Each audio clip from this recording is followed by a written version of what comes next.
Hola, hi. Okay, let's dive into a really uncomfortable subject today, which is emotional dumping. Do you know what it is actually? Do you think it's a good way to connect with others? Has it happened to you? Have you been emotionally dumping? Okay, so to be honest, I think that all of us have been recipients of someone emotionally dumping on us, and most of us also have done the same. So let's dig into this a little bit deeper, and I will get to a little bit how that relates to becoming visible as well and to our artistic expression, but I might also do another video on this, or maybe both. Anyways, so there's a real difference between emotional dumping and maybe venting with someone and expressing our emotions.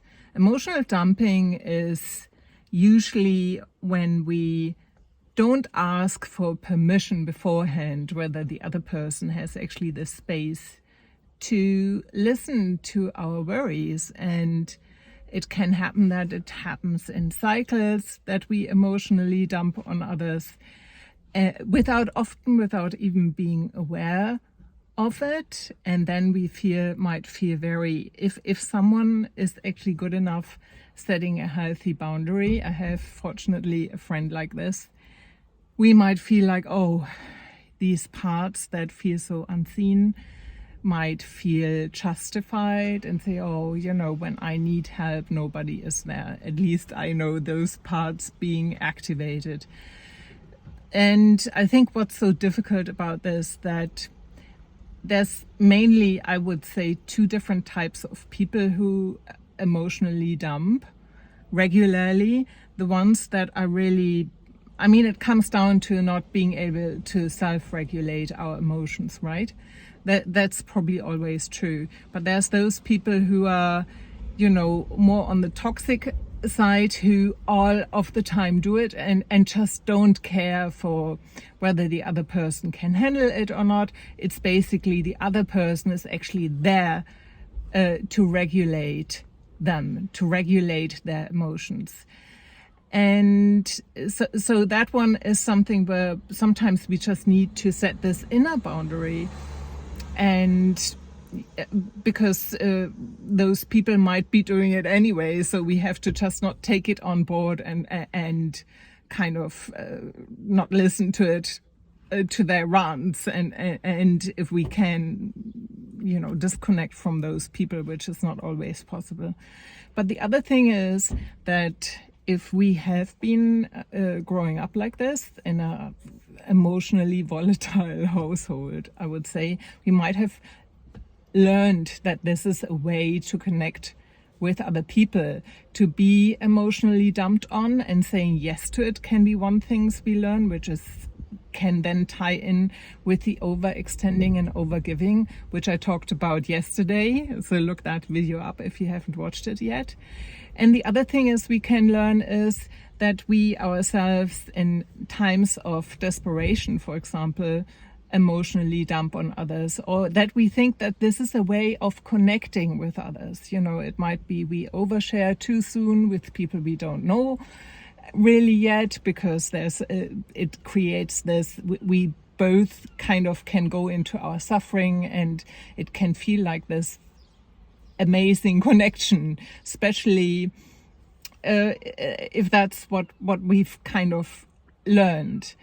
And it's very hard to, I think, when you've been more the recipient of those emotional dumps, it's very hard to acknowledge that we might be doing the same with other people, often with those people, with the few people who are actually able to see us and to be empathic with us. We are so desperate that finally somebody sees us, we might just kind of emotionally dump on them, because we basically have not learned to see ourselves first and to first self-regulate, sit with these emotions before we reach out. I think ideally, it needs to be both, because we deserve to be supported by other people, but other people deserve the respect that we ask them first, that we go to them and say, listen,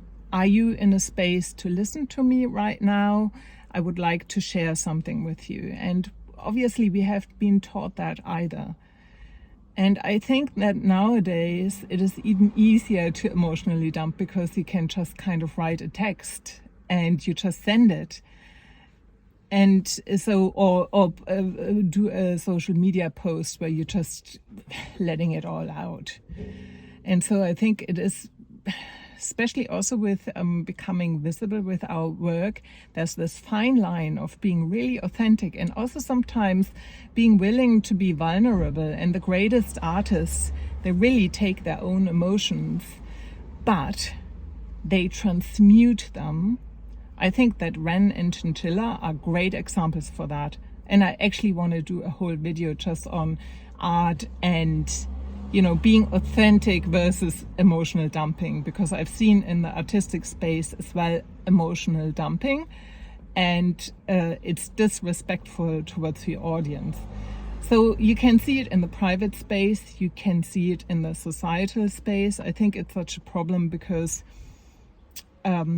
we are a society that represses emotions. We don't teach our children how to self-regulate, and so we can, you know, get the age like in our 50s or something like this, and painfully have to actually learn to start seeing ourselves, which means being with our emotions and sitting with them, and starting to learn to self-soothe.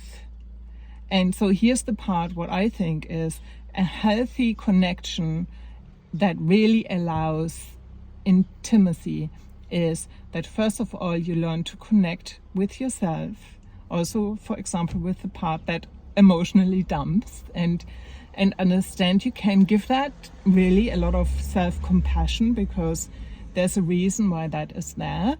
But you also can reach out to the friend you happened to emotionally dump on in your desperation, and make amends and apologize and try to, you know, be a little bit more aware and ask for permission beforehand, you know, whether they are ready or in a space to hold something for you. And also the difference is as well, what I want to add to that is, if you really, you know, show up vulnerable, you're also happy and willing to hear some feedback, you know, or you say, I just want to be listened to it, or you say, I want to have some feedback. But it's about healthy communication, and it's about respecting the boundaries of another person versus just blurting things out, or versus just only talking about our problems all of the time, or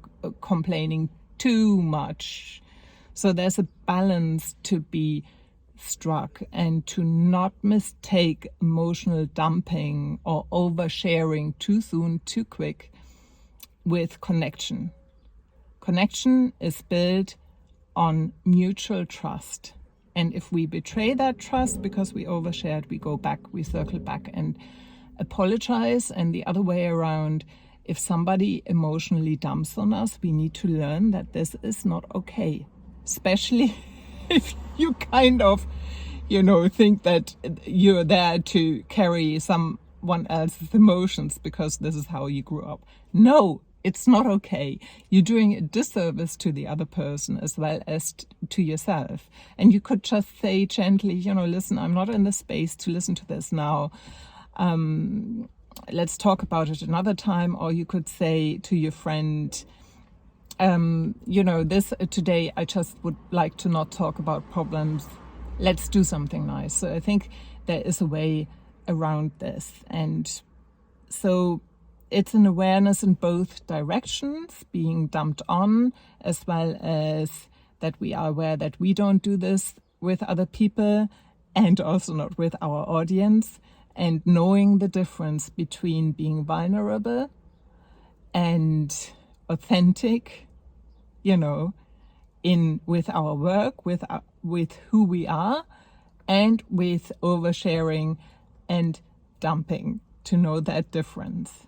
And if we have happened to do the oversharing of stuff, which I think it will happen when we are a little bit stressed and we didn't look after ourselves, to be compassionate, yes, but also to apologize and to make amends. That's what I'm thinking of this. I think we need to talk more about it and find a way how we sit more with our emotions, as well as asking for whether the other person has the space to listen to us. I hope that was helpful. Let me know what your experiences with emotional dumping are. I would love to hear from you. This is Anja Kersten. I work with hiding artists and creative entrepreneurs. Take good care. Bye-bye.